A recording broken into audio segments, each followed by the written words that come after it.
Welcome back to Face the Nation. We turn now to Democratic candidate Bernie Sanders, who is in Burlington, Vermont this morning. Senator, you're in Burlington. You're going to meet with advisors and your top staff. What are your options now in the campaign as so many Democrats have now rallied behind Hillary Clinton? Well, first of all, I will do everything that I can to make sure that Donald Trump does not become president of the United States.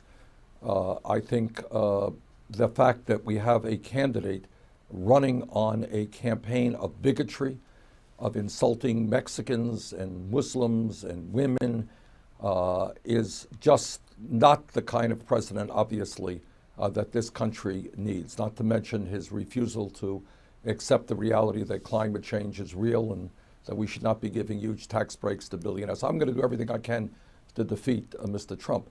I will be meeting, as I understand it, on Tuesday night with Secretary Clinton. And I will get a sense from her about the nature of the Democratic platform. Because, John, to me, what has always been important is how we address the major crises that we face: the declining middle class, income and wealth inequality, the fact that so many of our young people cannot afford to go to college anymore, and the fact that we lose 40,000 people every year who can't who go to the doctor too late. These are issues that have got to be dealt with. And I look forward to sitting down with Secretary Clinton to see what kind of platform she is going to support, and in fact, how aggressive she is going to be in addressing the major crises that we face. I want to ask you about those issues in a moment, Senator, but if your goal is to do everything you can to defeat Donald Trump, isn't the fastest route to that goal endorsing Hillary Clinton? Well, not necessarily, because it's not just. Obviously, I will do everything I can to defeat Trump, but what's equally important to me is transforming America and addressing these crises. And we have worked with, thousands of people all over this country who are adamant that we have got to take on the big money interests, got to take on the drug companies and the fossil fuel industry, and we've got to take on Wall Street. So that is what I am going to do. And dependent on how Secretary Clinton comes down on many of these major issues will determine how closely we can work with her. But make no mistake about it, Bernie Sanders and I think many millions of my supporters will be doing everything that we can to defeat Mr. Trump. When you meet with Hillary Clinton, your supporters might think, well, she'll make promises in a room to get your endorsement, but how does Bernie Sanders make sure those promises have some staying power? Well, that's a great question, John, and that's exactly what we will be talking about. Generally speaking, a platform is a piece of paper tucked away in some kind of drawer, but I do not want that to be the case, nor do millions of people who voted for real change want that to be the case.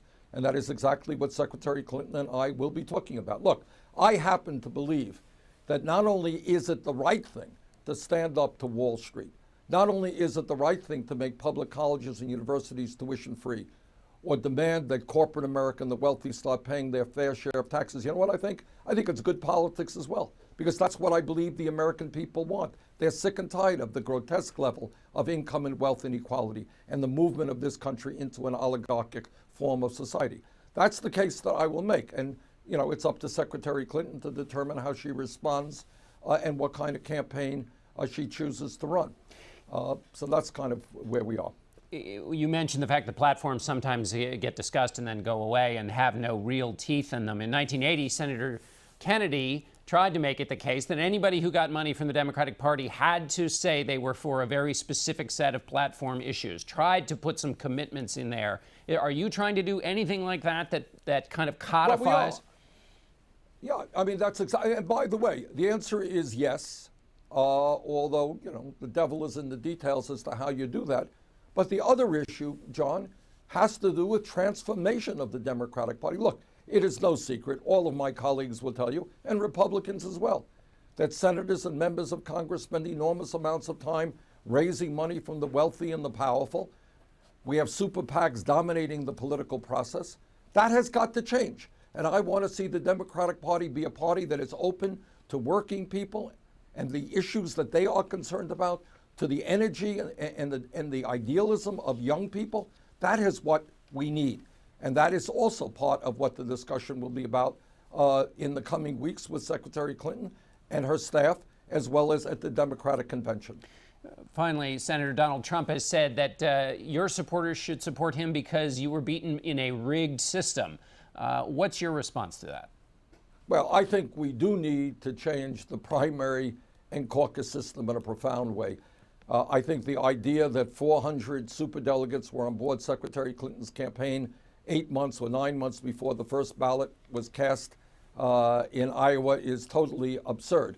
But let me be very clear. My supporters understand very well that a man like Trump, who runs his campaign on trying to divide us up on bigotry, who denies the reality of climate change, who wants to give hundreds of billions of dollars in tax breaks to the top 0.2%, this is not a man who should become president of the United States. All right, Senator Bernie Sanders, thanks so much for being with us, and we'll be right back with our panel.